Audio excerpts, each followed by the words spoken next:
Et si jamais tu te demandes, c'est fait par Binge Audio. Coupé, très bien. Jean-Marie ? Oui. Voilà, merci. Donc on change de position sur la caméra B. C'était, je sais pas, il y avait une sorte d'évidence. Moi, je sais pas, on est arrivé ici le premier jour. Ça a été très il y avait une pudeur, c'était incroyable, c'est que on s'est tous retrouvés naturellement et facilement. Tu vois, c'est vrai, il n'y a pas eu de grande embrassade. Ah super, on se retrouve. Non, c'était facile. On y retournait quoi. Et c'était évident. Il y avait une évidence quoi. Voilà, ça a été aussi simple que ça. Allez les amis, il faudra avoir terminé ça. Et on a encore 2 plans derrière. Allons-y. Et action. Je voulais te parler de quelque chose au sujet de Nino. Je sais plus quoi faire. Parle-lui. Elle ne m'écoute pas. C'est la première fois de ma vie que je me retrouve carrément impuissant à aider, à protéger ma fille. Si t'as besoin de quoi que ce soit, tu sais que je suis là. Je serai toujours là pour toi. Que ce soit sur les imposants plateaux des studios de la Belle de Mai, à quelques rues de la gare de Marseille-Saint-Charles, ou dans les appartements loués dans la ville pour créer les intérieurs des personnages, on sent effectivement une sorte de tranquillité, de simplicité, à l'image de ce que décrivait à l'instant le comédien Stéphane Hénon, qui incarne dans la série le personnage de Jean-Paul Bauer depuis 2007. Ceci étant dit, tout le monde est bien conscient de l'enjeu de taille que représente la relance de Plus belle la vie, qu'il a fallu, au passage, réinventer en affrontant aussi des problèmes ou des drames inattendus. C'est ce qu'on va voir dans ce second épisode. Je suis Thomas Rozek et vous écoutez Programme B. C'est agréable de retrouver le plaisir de danser. C'est surtout agréable d'être dans les bras d'un homme toute une soirée. Anne, je suis bien avec toi. Comme si on avait 18 ans. Mais on a 18 ans.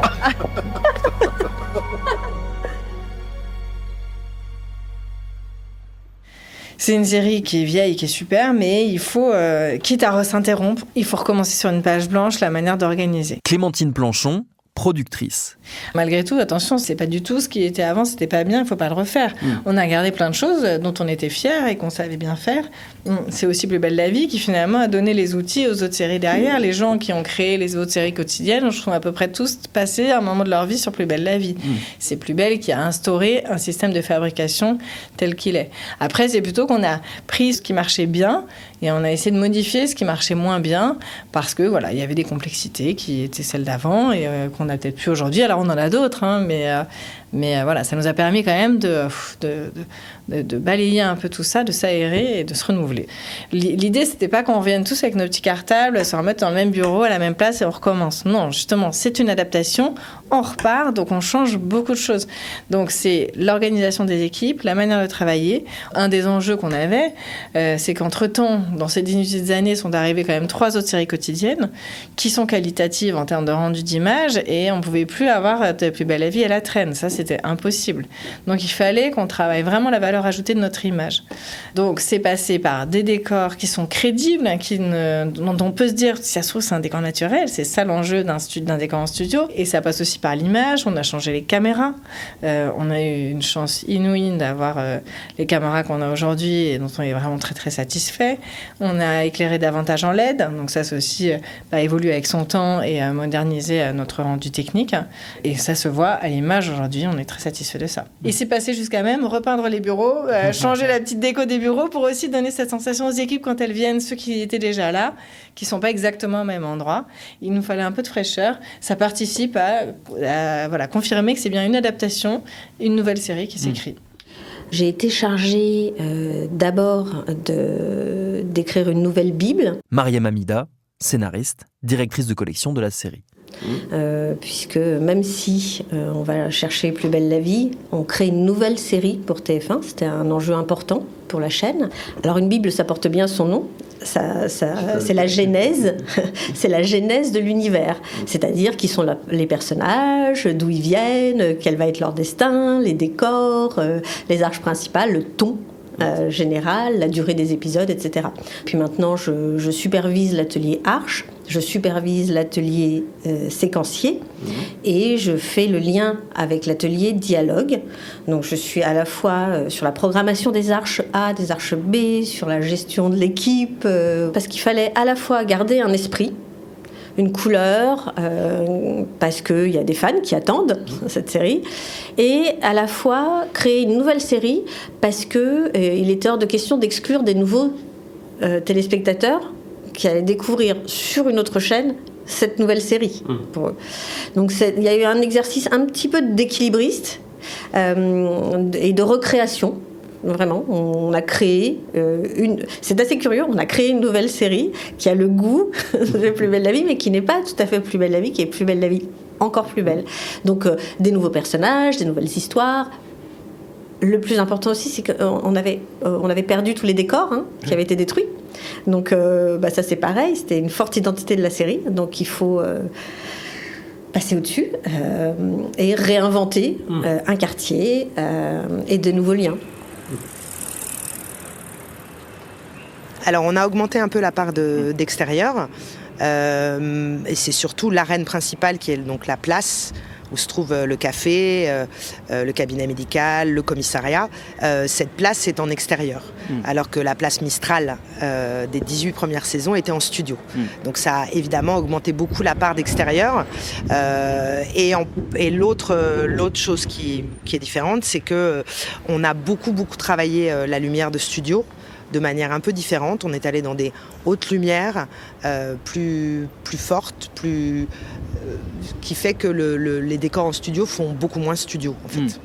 La réalisatrice Claire de La Rochefoucauld a eu plusieurs casquettes dans le lancement de Plus belle la vie, encore plus belle. Arrivée sur la série originelle en 2009, c'est elle qui a été choisie comme référente pour relancer la machine avant de retrouver sa casquette de metteuse en scène. Je suis arrivée 2 mois et demi avant. J'ai beaucoup travaillé avec la production, avec la déco, avec les costumes, voilà. J'ai fait une note de réalisation avec la productrice. On a rédigé ensemble une note de réalisation pour donner un peu la ligne globale aux autres réalisateurs, mais en aucun cas, là maintenant mon rôle est terminé. Et les nouveaux réalisateurs qui arrivent, en fait, ils passent au montage, ils voient des images, on leur envoie des épisodes, puisque l'idée évidemment qu'il y ait une continuité, mais chaque réalisateur est suffisamment aguerri pour coller à ce qu'ont fait les autres et pour rentrer dans les clous de la série, on va dire.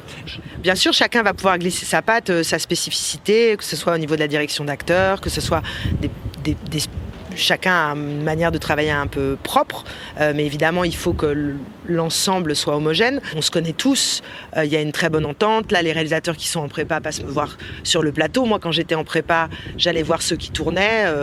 Oui, on échange, on s'envoie des mails, on se donne des petites directives aussi sur les comédiens. Attention, lui fait plus attention à ça, lui fait plus attention à ça. On se donne des conseils, enfin des conseils. On échange bien sûr. C'est l'idée quand même. Garde le silence entre les pieds.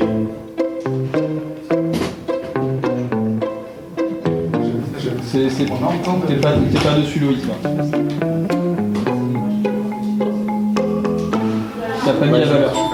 192 sur la C, tu ne l'as pas.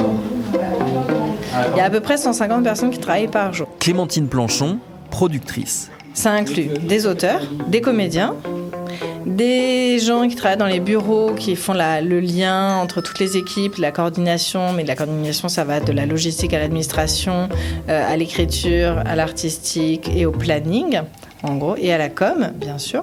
Ouais, voilà, merci. Quand vous voulez. On peut. Alors, le silence partout. Merci.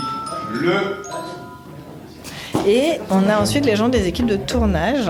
Et là, les corps de métier, il y a le réalisateur, son équipe de mise en scène, l'équipe image, donc chef op, cadreur, steadicammer, assistant vidéo, l'équipe son, l'équipe accessoires, l'équipe HMC, habillage, maquillage, coiffure, c'est ce qu'on appelle l'habillage, l'équipe beauté, donc c'est eux qui habillent, maquillent, coiffent les comédiens.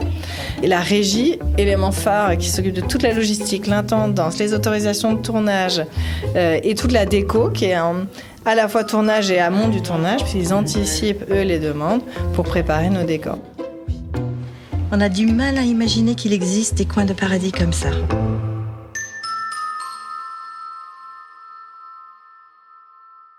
C'est vraiment un fonctionnement d'artisan. Mariam Hamida, scénariste, directrice de collection de la série. L'écriture, même si c'est une énorme machine industrielle, à tous les postes, que ce soit à l'écriture ou sur le plateau, ce sont des petits ateliers d'artisans qui travaillent en coordination. Mais c'est vraiment de l'artisanat parce que les épisodes ne se ressemblent pas, les intrigues ne se ressemblent pas, il faut bien connaître les personnages, il faut bien connaître les décors, il faut vraiment être dans ce petit univers. Mais chaque jour, on est surpris, on doit créer différemment, on doit se réinventer. Et ça marche parce qu'on a autour de la table des personnalités différentes qui travaillent ensemble, qui confrontent leurs points de vue, leurs opinions. C'est parfois un petit peu animé. Et ensuite, on a les dialoguistes qui vont mettre en parole nos séquences. Et là, c'est pareil. Ce sont des artisans qui connaissent bien les personnages, qui ont un vrai sens du rythme, qui vont aller chercher encore, travailler l'émotion pour que ce soit juste. Et on se parle beaucoup, tous, pour aboutir au meilleur épisode possible. Il y a 3 étapes d'écriture sur une série. Il y a l'écriture. Claire de la Rochefoucauld, réalisatrice. C'est les scénaristes, les dialoguistes. Il y a la mise en scène, qui est la partie dont moi je m'occupe. Enfin, moi, on est 15 réalisateurs. Et ensuite, il y a la 3e volet d'écriture, qui est le montage. Le montage, c'est vraiment... l'édito est très retravaillé au montage, puisqu'on peut inverser des séquences, on peut faire plein de choses. Puis maintenant, avec les effets spéciaux, avec les trucages, donc c'est une partie très très importante. Alors moi, en ce qui concerne mon côté réel, nous, quand on vient faire, par exemple, moi là, je suis venue faire le studio, l'équivalent des séquences de studio de 10 épisodes. Donc pour ça, j'ai eu 8 jours de préparation.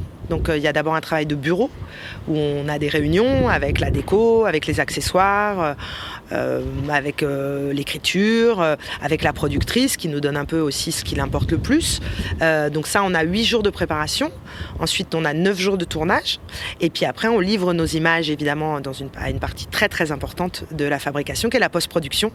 Je pense qu'il va y avoir une esthétique plus belle la vie. Alors, il va y avoir. Elle y est en tournage, mais elle n'a pas été encore diffusée.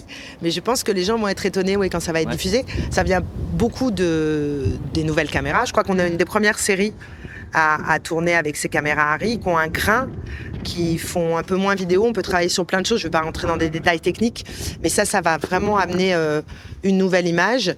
Et oui, je pense qu'il va y avoir une esthétique plus belle la vie. En tout cas, on fait tout pour.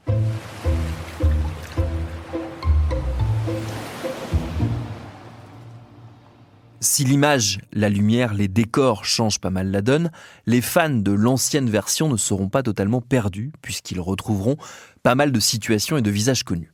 Mais il y a un visage, malheureusement, qui n'en fera pas partie. C'est celui de Marwan Béréni. Le comédien, arrivé sur la série en 2009, devait être un des personnages centraux de la nouvelle version. Mais à l'été 2023, son destin a basculé. Au mois d'août, on le soupçonne d'être impliqué dans un grave accident de la route. La gendarmerie le recherche. Il est introuvable. Sa famille appelle à l'aide, fait publier des lettres dans la presse l'invitant à donner signe de vie. Hélas, son corps est finalement retrouvé à la mi-octobre. Il aurait visiblement mis fin à ses jours. Le choc est grand chez ses proches, chez les spectateurs et dans les équipes de Plus belle la vie. Oui, ça a été épouvantable. Mariam Hamida, scénariste, directrice de collection de la série. Au-delà de l'émotion de perdre quelqu'un d'aussi formidable, si jeune et dans des circonstances aussi sombres, oui, ça a pas mal bousculé parce que Marwan interprétait Abdel, un personnage extrêmement important. Donc il a fallu rejouer les cartes parce qu'il était avec Barbara, personnage aussi emblématique. Il venait d'avoir un enfant dans la série. Donc oui, on s'est beaucoup posé la question de comment on allait faire pour de respecter ce personnage, parce qu'on peut pas juste le faire sortir comme ça et puis on oublie. C'est même pas respectueux pour Marwan en fait, parce qu'il a beaucoup donné à la série. Il faisait partie de la famille Plus belle la vie, mais au-delà, je crois qu'il est vraiment entré dans des familles françaises. Voilà, il fait partie c'est un meilleur ami, c'est un frère, c'est quelqu'un qu'on aime, qui accompagne. Donc oui, c'est plus qu'un personnage.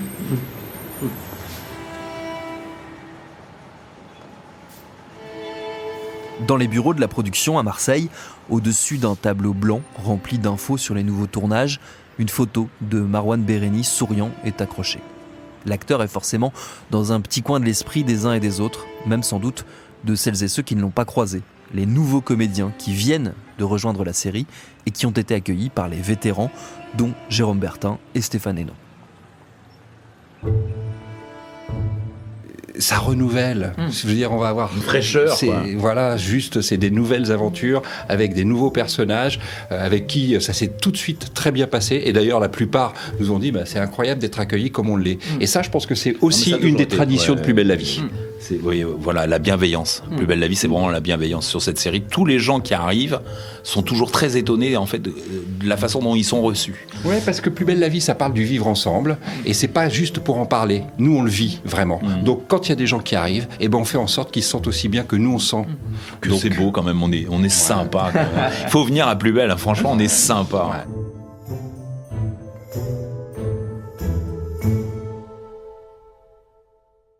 On a créé pas mal de personnages vingtenaires. Mariam Amida, scénariste, directrice de collection de la série. Ça nous intéressait beaucoup d'avoir de jeunes étudiants et de jeunes travailleurs parce que ils représentent des personnages qu'on n'a pas beaucoup explorés, pas beaucoup exploités.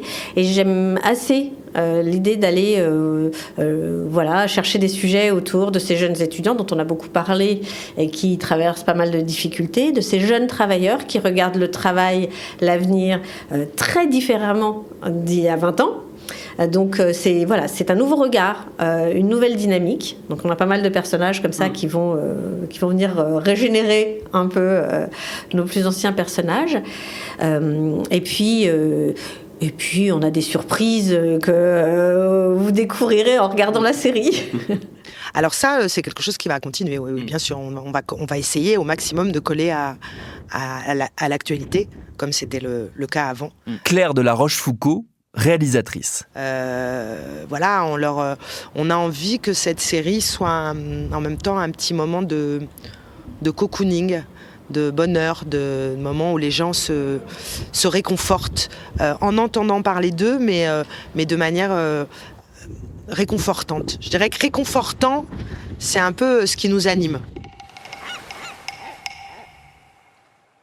On veut continuer à traiter les sujets de société. C'est pas toujours qu'on le fait en fait en amont du vrai sujet de société. C'est que parfois Plus belle la vie osait davantage. Clémentine Planchon, productrice. En parler quand c'est encore le mariage homosexuel venait d'être voté, même si c'était acté au début, les fictions en tout cas ne s'y lançaient pas vraiment. Le transgenre c'est pareil, mais même pour nous le transgenre ça n'a pas été si simple à l'époque de le faire entrer dans la série, mais parce qu'il faut trouver aussi des manières de le raconter. Donc évidemment on a envie et on souhaite vraiment continuer à faire ça.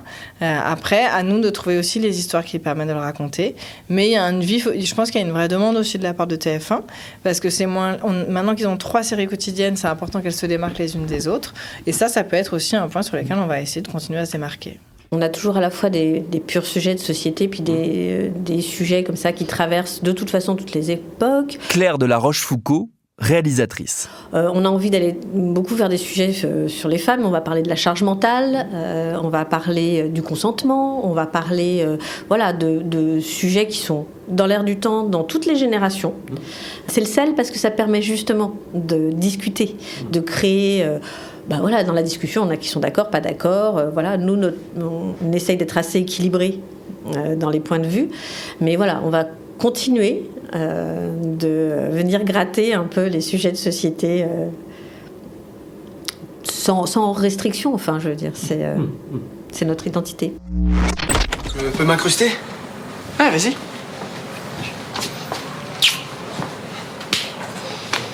Ça a pas l'air d'aller, toi. Bof, moyen. Faut dire, on a mal commencé la journée. Ouais, carrément. Bon on va pas se laisser abattre. C'est une série qui va être en plus diffusée en journée à une heure où on a fini de manger et peut-être on prend un petit café, on est tranquille et on a envie d'avoir quelque chose qui nous détend. Clémentine Planchon, productrice. Donc quelque chose de feel good, positif, proche, on va être dans la proximité. Donc ça passe par... c'est raconter la vie de tous les jours, mais évidemment en y mettant du mystère, de l'attention, des révélations, parce que c'est ça aussi une quotidienne. On a du polar, ça va pas changer. On va pas essayer de pas mettre un mort tous les 3 jours. Je trouve que d'autres le font très bien. Et nous, voilà, on va essayer de rester dans une touche très proximité, douceur et feel good. Plus belle la vie, c'est une série chorale. On ne réussira que si on est en équipe. Donc si on commence à tirer la couverture à soi, ça va pas marcher. Oui, parce que la star, en fait, c'est Plus belle la vie. Jérôme Bertin et Stéphane Hénon, comédiens. C'est la série, c'est pas les comédiens, c'est un ensemble en fait. C'est un peu en fait la réussite de Plus belle, c'est ça surtout, je pense. C'est qu'il n'y a pas de gens qui sortent vraiment, tu vois, parce qu'on a tous à un moment donné, on sort un peu plus parce que voilà, on a une arche A et tout, mais tout le monde est un peu à égalité, quoi. Voilà. Et je pense que la vraie star de la série, c'est la série. Oui, c'est une adaptation, c'est pas la suite de Plus belle la vie. Oui. On a beaucoup de nouveaux personnages qui arrivent, qui vont donner plein d'énergie nouvelle, de sang neuf et tout ça. On va voir des intrigues complètement nouvelles, justement liées à ça. Et donc, puis je pense aussi que les gens, ils ont beaucoup envie, dans cette période qui est compliquée pour tous les Français, de se sentir bien. Et je crois qu'il y a pas mal d'intrigues qui vont faire que les gens vont se sentir bien en regardant Plus belle la vie, encore plus belle. C'est beau ce que tu dis. Ça devrait être le titre, ça. Plus belle la vie, encore plus belle. Je vais le soumettre à TF1. Soumettre ça à TF1. C'est pas mal ça. Ouais, c'est une bonne idée.